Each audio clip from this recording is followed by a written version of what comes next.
High বন্ধুরা, welcome back to my channel lifestyle ব্লেন্ডারে তোমাদের সবাইকে অনেক অনেক স্বাগত। বন্ধুরা, আজ আমি তোমাদের সাথে শেয়ার করব পালক পনিরের রেসিপি। আমি যেভাবে পালক পনিরটা বানিয়েছি এইভাবে যদি তোমরা পালক পনির বানাও, তোমাদের কিন্তু পালক পনিরের টেস্ট একদম রেস্টুরেন্টের মতন হবে। আর কোনো রকম ঝামেলা ছাড়াই খুব কম মশলা ব্যবহার করে এটা বানিয়ে নিতে পারবে, স্বাদ হবে দুর্দান্ত। তো চলো দেখে নাও আমি কিভাবে বানিয়েছি।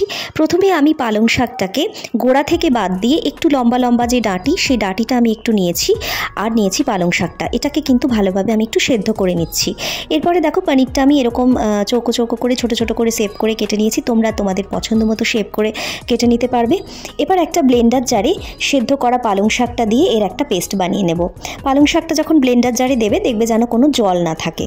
আর আমি কিন্তু কোনো রকম বরফ জল বলো ঠান্ডা জল কিছুর ব্যবহার করিনি। তাতেই কিন্তু আমার পালং শাকের যে পেস্টটা যে আমি বানিয়েছি, কোনো রকম কালার কিন্তু আমার চেঞ্জ হয়নি, কালার কিন্তু সুন্দর এসেছে। আর দুটো কাঁচা লঙ্কাও আমি দিয়ে দিলাম। এরপরে আমি এটার একটা স্মুথ পেস্ট বানিয়ে নেব। এরপরে আমি কড়াইতে দিয়ে দেবো সর্ষের তেল। আমি রান্নাটা সর্ষের তেলে করেছি, স্বাদ কিন্তু দুর্দান্ত হয়েছিল। তোমরা কিন্তু সর্ষের তেলেই রান্নাটা করবে, মানে করার চেষ্টা করবে, এতে স্বাদটা কিন্তু বেশি ভালো হবে আমার মনে হয় পার্সোনালি। তবে তোমরা সাদা তেলেও করতে পারো, কারণ অনেকেই সর্ষের তেল খায় না। এরপরে দেখো পনিরগুলো আমি হালকা ফ্রাই করে ভেজে রাখবো। ফ্রাইটা এই পর্যায়েই করব যাতে ওপর থেকে হালকা কালার ধরে আসে আর ভেতর থেকে সফট থাকে। ঠিক এই পর্যায়ে আমি হালকা ফ্রাই করে পনিরটাকে তুলে রাখবো। এরপরে কড়াইতে যে এক্সট্রা তেলটা ছিল, সেই এক্সট্রা তেলটাতে আমি দিয়ে দিলাম গোটা জিরে, শুকনো লঙ্কা ভেঙে দিয়ে দিলাম। আর দিয়ে দিলাম আমি এখানে দুটো এলাচ, লবঙ্গ আর দারচিনি। পরিমাণটা বন্ধুরা তোমরা কিন্তু আমি কিন্তু কোনো কিছুর পরিমাণ এক্স্যাক্ট বলছি না। তোমরা যতটা পরিমাণে রান্নাটা করবে ঠিক ততটা পরিমাণের ইনগ্রিডিয়েন্টসের ব্যবহার কিন্তু তোমরা করবে। এবার আমি কুচি করে রাখা পেঁয়াজটা কিন্তু দিয়ে দিচ্ছি। পেঁয়াজ কুচনোটা দিয়ে ভালোভাবে কিন্তু নাড়িয়ে চাড়িয়ে নেব।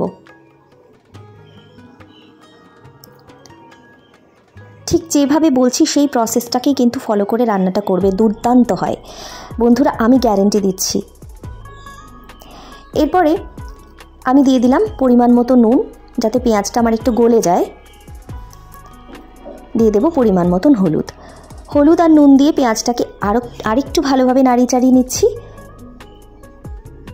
পেঁয়াজটা যখন আমার একটু ভাজা ভাজা হয়ে এলো, তখন আমি দিয়ে দেবো গ্রেট করে রাখা আদা রসুন।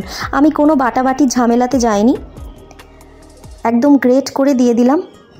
আদা রসুন পেঁয়াজটাকে আমি ভালোভাবে একটু নাড়িয়ে চাড়িয়ে নেব। এই সময় গ্যাসের ফ্লেম কিন্তু আমার মিডিয়ামে থাকবে। দেখো ভালোভাবে আমার নাড়ানো হয়ে গেছে, মানে ভাজা ভাজাও হয়ে এসেছে। এরপরে আমি দিয়ে দেবো চপড করে রাখা টমেটো। টমেটোটা একদম চপড করে নিয়েছিলাম। আর টমেটোটা দিয়ে পেঁয়াজের সঙ্গে ভালোভাবে কিন্তু কষিয়ে নিতে হবে। টমেটোটা ভাজা হলে বুঝতেই পারবে, কারণ টমেটোর থেকে তেল ছেড়ে আসবে।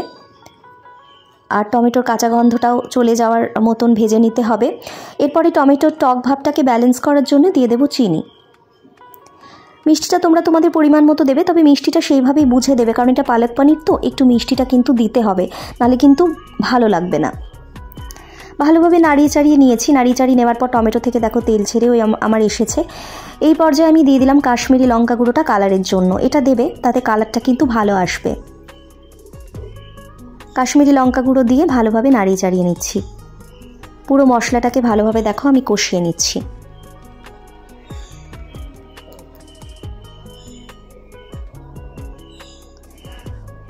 তেল আমার ভালো করেই ছেড়ে এসেছে, আর টমেটো সমস্ত গ্রেভিটা প্রায় একটু কষানো হয়ে গেছে। ঠিক এই পর্যায়ে আমি দিয়ে দেব পেস্ট করে রাখা পালং শাকটা। পালং শাকটা দিয়ে ভালোভাবে মিক্সড করে নেব। বন্ধুরা, আমার রান্না যদি তোমাদের ভালো লাগে, অবশ্যই আমার পাশে থেকে যাওয়ার অনুরোধ করব। আমার পুরনো বন্ধুদের আন্তরিক ভালোবাসা সবসময় রইল, নতুন বন্ধুদের স্বাগত জানাচ্ছি আমার পরিবারে। এরপরে পালং শাকটা যখন আমার একটু মানে গ্রেভিটা যখন আমার একটু কষানো হয়ে গেল, তখন আমি এখানে দিয়ে দিলাম পরিমাণ মতো জিরে গুঁড়ো আর ধনে গুঁড়ো। কিন্তু অবশ্যই এই জিরে গুঁড়ো আর ধনে গুঁড়োটা কিন্তু ড্রাই রোস্ট করে রাখা, মানে ধনে গোটা জিরেটাকে ড্রাই রোস্ট করে কিন্তু আমি এটা মশলাটা বানিয়েছিলাম। সেটাই মানে ভাজা মশলা, এক কথায় বলতে গেলে। এই ধনে গুঁড়ো জিরে গুঁড়োটা আমার ড্রাই রোস্ট করে রাখা মশলা, সেটা দিয়ে আমি কিন্তু ভালোভাবে নাড়িয়ে চাড়িয়ে মশলাটাকে কিন্তু আমি এখানে কষিয়ে নিচ্ছি। এতক্ষণ আমি কোনো জল কিন্তু অ্যাড করিনি, আমার মশলা ধোয়া জলটাই আমি দিয়েই কষাচ্ছিলাম। ভালোভাবে দেখো আমার এখানে কষানো হয়ে গেছে, প্রায় ভালোভাবেই কষিয়ে এসেছে। বন্ধুরা, ধনে গুঁড়ো জিরে গুঁড়ো যদি একটু ভেজে পরে গুঁড়ো করো না বাড়িতে, তার টেস্ট কিন্তু রান্নাতে অসাধারণ আসে। মানে বাজার থেকে যে প্যাকেট থেকে আমরা কিনে নিয়ে আসি, সেটার থেকে যদি বাড়িতে গোটা জিরে গোটা ধনে তারপরে এনে যদি সেটাকে একটু ড্রাই রোস্ট করে গুঁড়ো করে নাও না, সেটা যে কোনো রান্নায় দিলে কিন্তু টেস্ট দারুণ হয়। এটা একটা টিপস তোমাদের সাথে শেয়ার করলাম পার্সোনালি, কারণ আমি এটাই করি। এরপরে দেখো আমার গ্রেভিটাতে জলের প্রয়োজন হয়েছিল, আমি একটু গরম জল দিয়ে নিয়েছিলাম, ঠান্ডা জল দেবে না। এরপরে ভালোভাবে আরেকটু নাড়িয়ে চাড়িয়ে নিয়ে পনিরগুলো অ্যাড করব। ভাজা পনিরগুলো দিয়ে ভালোভাবে এবার পনিরগুলোর সঙ্গে গ্রেভিটাকে কিন্তু কষিয়ে নিতে হবে।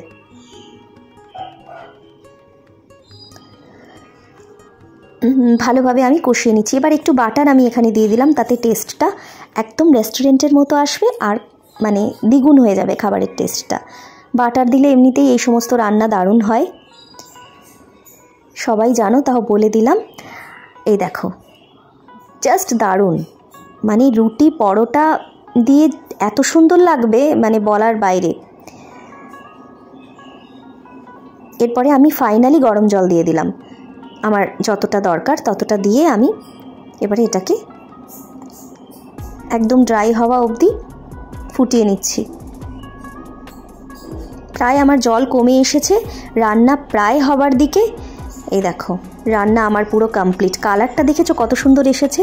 এরপরে আমি ড্রাই রোস্ট করে রাখা কাসুরি মেথি ওপর থেকে ছড়িয়ে দিলাম। সার্ভ করব এবারে।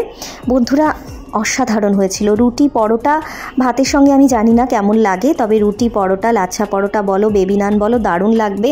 বাড়িতে গেস্ট আসলে এভাবে পালক পনির বানিয়ে দিলে আর কিচ্ছু লাগবে না, একদম চেটেপুটে খেয়ে ফেলবে, আমি গ্যারেন্টি দিচ্ছি। বন্ধুরা, কমেন্ট করে জানাবে। ভালো থাকবে, পরবর্তী ভিডিওতে আবার দেখা হবে। টাটা।